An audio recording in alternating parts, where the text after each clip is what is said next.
Sekarang ada perubahan dalam variabel CPP. Apa sih maksudnya? Jadi ada beberapa alternatif di sini, dicontohkan ada beberapa alternatif. Alternatif 1, 2, dan 3. Di alternatif 1, jika pengeluaran iklan meningkat sebesar 8 juta, penjualan akan naik dari 1.600 menjadi 1.725.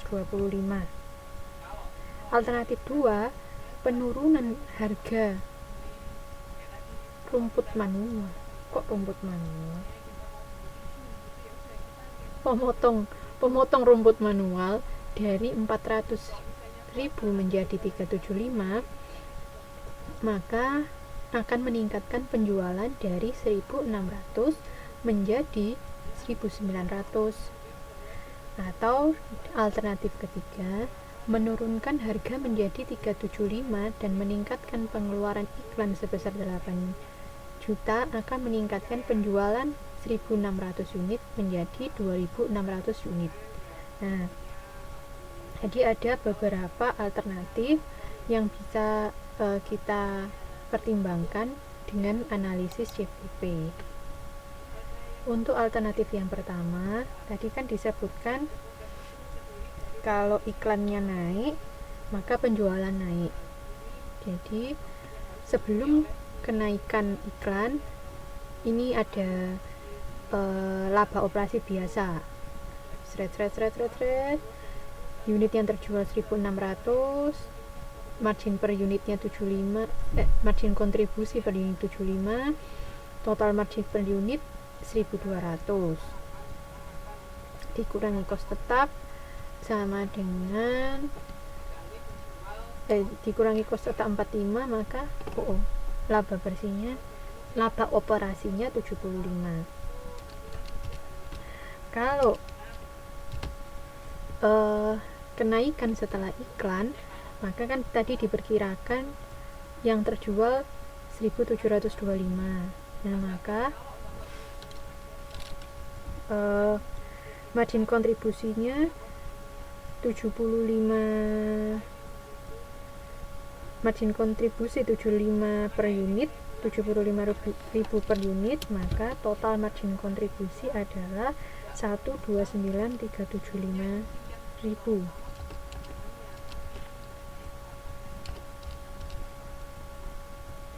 Oke, sebentar. Sepertinya ini benar. Jadi total margin kontribusi itu unit yang terjual dikali margin kontribusi per unit. 1.600 dikalikan 75.000. Kalau yang setelah kenaikan 1725 dikali 75 sama dengan 129.375. Oke. Dikurangi kos tetap 45 juta.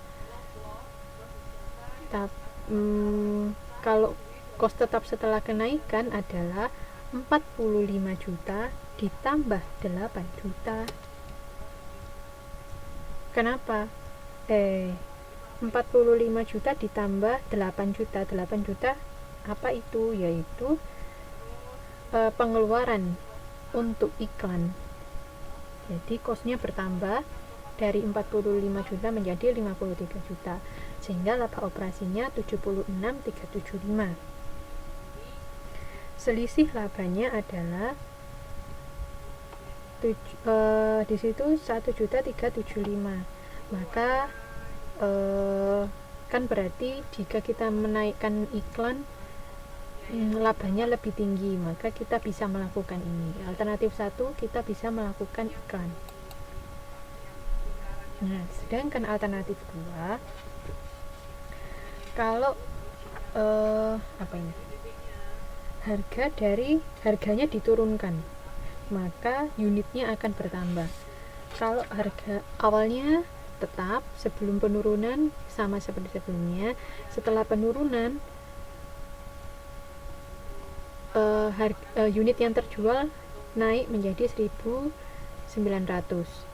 Margin kontribusi per unit adalah 50.000. Oke. maka total marginnya dikalikan dan cost tetapnya sama karena dia tidak menambah cost apapun, sehingga laba operasinya kalau setelah penurunan harga adalah 50 juta.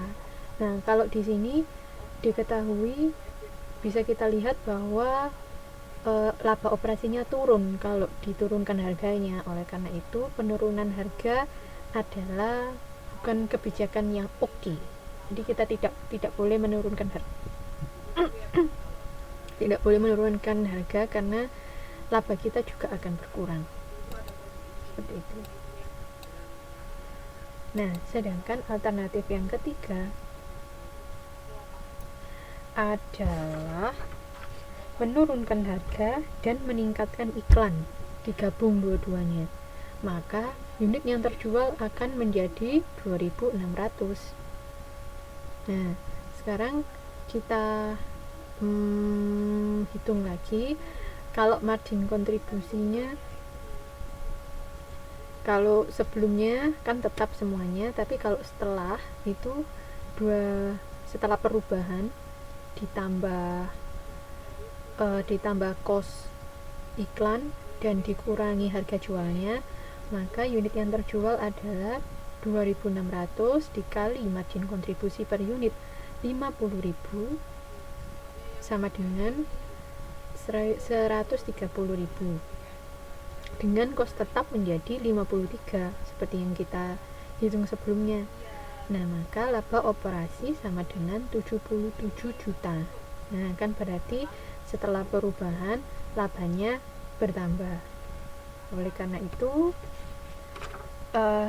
dilakukannya perubahan ini termasuk hal yang boleh dilakukan oleh manajer.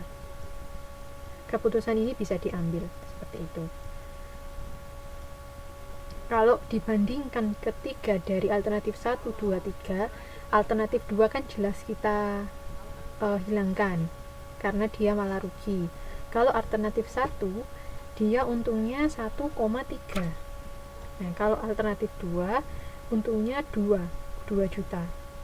Oleh karena itu kita pilih alternatif yang 3 karena mendapatkan laba yang lebih besar. Seperti itu. Oke. Sampai sini ada yang mau disampaikan teman-teman?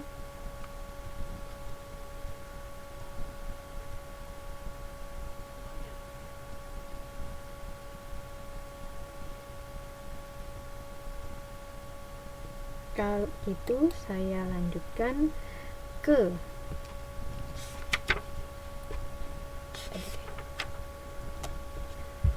kegiatan belajar 2. Di sini analisis CVP yaitu resiko dan ketidakpastian menggunakan ABC, activity based cost. Analisis CVP digunakan dengan asumsi bahwa harga dan cost diketahui dengan pasti. Namun, hal itu jarang terjadi. Oleh karena itu, menimbulkan resiko dan ketidakpastian.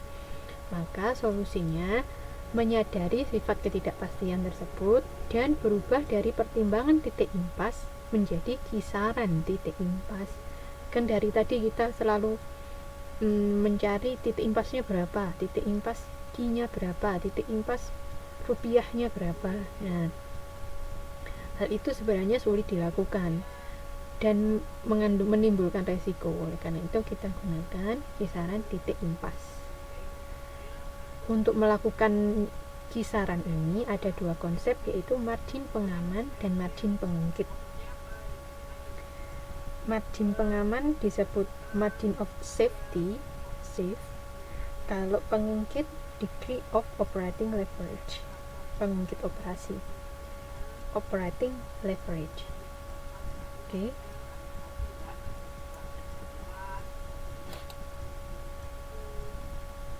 Margin pengaman atau margin of safety adalah unit yang terjual atau yang diharapkan terjual untuk pendapatan yang dihasilkan atau diharapkan untuk dihasilkan melebihi volume